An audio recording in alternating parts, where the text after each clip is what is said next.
Magandang araw sa inyong lahat. Kami nga palang pangkat 2. Ang paksang tatalakayin namin ngayon ay ang mga tuntunin sa panghihiram ng salita. Ang panghihiram. Walang salitang buhay na mas puro kaysa sa Pilipino.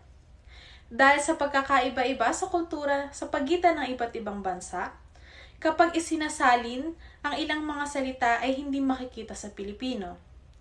Sa ganitong sitwasyon, ang tanging pagpipilian na lamang ay ang manghiram o gumawa ng bagong salita.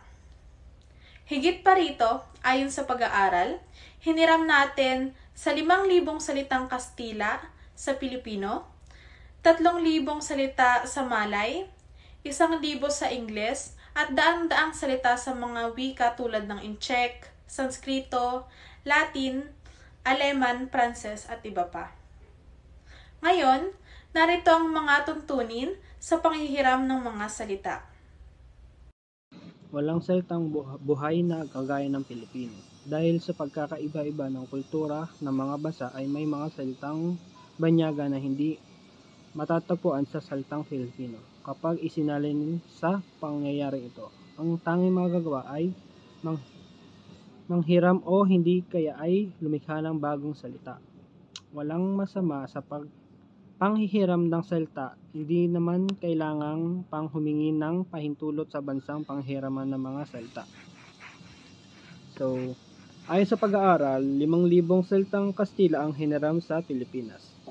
3,000 salitang Malay, 1,000 Ingles at daan-daang mga salita rin ang hiniram natin sa Inchek, Arabic, Santa Cristo, Latin, Nipongo, Aleman at Pranses. Ang natatanging mga salita mula sa katutubong wika sa Pilipinas. Halimbawa ay ang botanding sa Bicol. Sa Bicol, ang mga katutubong tawag sa botanding ay tiki-tiki o mas kilala bilang tigiwan. Ito ay mga halimbawa ng mga natatanging salita mula sa katutubong wika ng Pilipinas. Halimbawa na lamang nito ay sa Bicol, ang mga tao ay malimit makakakita ng mga tiki-tiki sa karagatan. Ito ay mga malalaking isda na kilala sa kanilang pagiging mabait at maamong hayop. Pangalawang halimbawa na lamang nito ay ang banhaw sa Bisaya. Sa Bisayan, ang katutubong tawag sa banhaw o resurrection ay balik sa kinabuhi. Narito ang isang pangungusap na gumagamit ng mga salitang ito. Halimbawa na lamang nito ay ang alamat sa mga Bisaya. Madalas ay pag-usbong ng mga kwento tungkol sa balik sa kinabuhi o banhaw. Ito ay mga kwento ng mga yumao na bumalik mula sa kamatayan upang magbigay aral o mensahe sa mga buhay na tao. Mga salitang hiram sa Espanyol. Baybayin ang salitang ayon sa abakado. Halimbawa, telepono, telepono, makina, makina.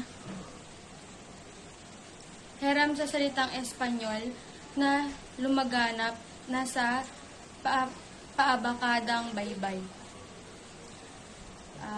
Halimbawa pa, familia, pamilya, bano, banyo, cheque, cheque. Mga salitang hiram sa Espanyol, 3.2. Sa mga salitang hiram sa Espanyol na may i, huwag natin palitan ang i. Huwag natin palitan ang orihinal na baybay ng mga salitang pantangi. Bali dito ay yung unang letra ng salita na i ay napapalitan natin minsan ng i. Halimbawa nito ay ang espesyal, nagiging espesyal. Yung estilo, nagiging estilo. At yung Espanyol is nagiging Espanyol. Ang mga salita ng Espanyol ay katulad na lamang ng mga halimbawa dito. Kuryente. Hindi natin po pwedeng ibahin ang letra ng kuryente at papalitan natin ng U. Yung O sa kuryente, dahil hiram na salita lamang natin ito, kumbaga may sarili silang wika o tamang pagbigkas ng mga salitang ito. At tayong mga Pilipino ay may salita din at tamang pagbigkas sa ating wika. Ang mga salitang hiram sa Espanyol na may O at sinundan ng N, ito ay nagbabago ang kasunod na katinig na O at N. Halimbawa na lang dito ang salitang konbento. Kung sa Kastila ay konbento at sa Pilipino ay kumbento. Ang sabi nga dito ay kapag ang O ay nasundan ng N, ito ay magbabago ang kasunod na katinig nito, na ang O ay magiging U at ang N ay magiging M. Halimbawa, convulsion, at pagdating sa Pilipino ay magiging convulsion ito, dahil napalitan at nabago na ang kasunod na katinig nito. Mga tuntunin sa panghihiram ng salita. Walang salitang buhay na gaya ng Pilipino ang pugo dahil sa pagkakaiba-iba sa kultura ng mga bansa. May mga salitang banyaga na hindi matatagpuan sa salitang Pilipino kapag isinahin ito. Sa pangyayaring ito, ang tanging magagawa ay manghiram o di kaya lumikha ng bagong salita. Walang masama sa panghihiram ng salita. Hindi rin naman natin kailangan humingi pa ng pagtulot sa bansang nahihiraman natin ng salita. At hindi rin natin kailangan pang isauli ang mga salita pagkatapos ito hiramin, hindi rin ito nakakahiya. Ayon sa pag-aaral, 5,000 salitang Kastila hinihiram sa Pilipino. 3,000 salita sa Malay, 1,000 sa Ingles, at daan-daang mga salita rin mahiniram natin sa mga Inche, Arabe, Latin, Lipongo, Aleman, Pranses, at iba pa. Salitang teknikal at pang-agham ang una nating hinihiram. Sa halip na lumikha tayo ng salita, hiniram na lamang natin ang mga salitang ito. May mga salitang pang-technical at pang-agham ang mauugnayang Pilipino na ginagamit sa pinagtatanyag ng Araneta University.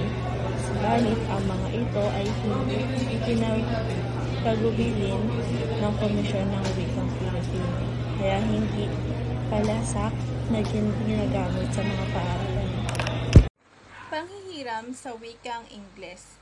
Kung wikang Ingles at iba pang wikang dayuhan ang pinanghiraman, huwag papalitan ang tunay na spelling kung makalilito ito sa pagsada Pilipino ng baybay. Spaghetti, reservoir, bouquet, at default, ito ay isa sa mga halimbawa ng panghihiram sa wikang Ingles. Ang mga tuntunin sa paghihiram at pagbabaybay ng mga simbolong, pang-agham at matematika ay mahalaga sa tamang komunikasyon sa mga konsepto at ideya sa mga larangang ito. Ito ay nagbibigay daan sa mga tao na magkaroon ng isang pangkalahatang pag-unawa at isang kapanipaniwala na kahulugan ng mga simbolong ito na maaaring gamitin sa iba't ibang konteksto. Narito ang mga ilang mga mahalagang aspeto ng mga tuntunin na ito. Number 1, pamamaraan ng pagsasalaysay. Sa pamamaraan ng pagsasalaysay, ang mga simbolong pang-agham at matematika ay madalas na binabaybay sa mga pamamaraan ng pagsasalaysay. Pangalawa ay consistency. Mahalaga na magkaroon ng consistency isa sa paggamit ng mga simbolong ito. Pangatlo ay pagsunod sa mga patakaran.